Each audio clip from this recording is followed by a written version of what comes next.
गुढीपाडव्याचं निमित्त आणि आपण डोंबिवलीमध्ये आहोत. शोभायात्रा आहे आणि इंद्रायणी या मालिकेतून सध्या घराघरात पोहोचते अभिनेत्री अनिता दाते आणि माझ्यासोबत खूप छान सजून धजून गुढीपाडवा शोभायात्रा सज्ज झाली आहे. खूप स्वागत तुझं. कशी आहेस तू?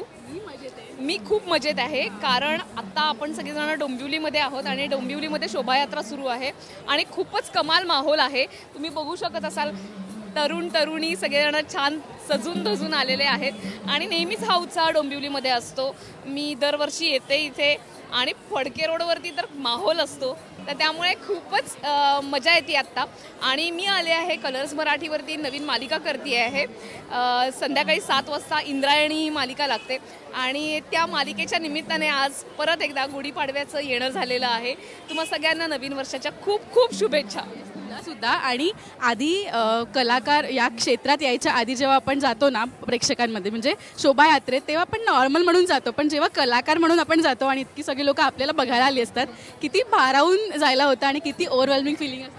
हे प्रेम आहे लोकांचं आणि विशेषतः डोंबिवलीकर रसिक हा वेगळा रसिक आहे.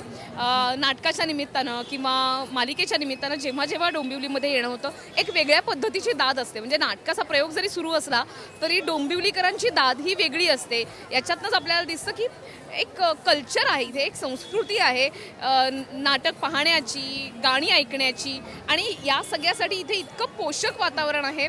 आणि सांगायला आवडेल मला की हा जो तरुण वर्ग आहे हा सुद्धा म्हणजे या सगळ्याला जोडून घेऊ पाहतो, तर हे खूप छान आहे. नाहीतर आपल्याला असं दिसतं की फक्त अनेक लोक नॉस्टॅल्जियासाठी इथे येतात की आम्ही पूर्वी जायचो चला आता आपण, तर हे फक्त म्हातारी माणसं नाही आहेत की इथे तरुण लोकसुद्धा आहेत. आणि असा माहोल, अशी जत्रा असली पाहिजे प्रत्येक ठिकाणी, तरच आपली संस्कृती राखली जाईल, असं खऱ्या अर्थानं राखली जाईल असं वाटतं. वगैरे केलंयस तू कधी? ढोल पथकामध्ये ढोल वाजवलेला आहे पण अगदी कमी.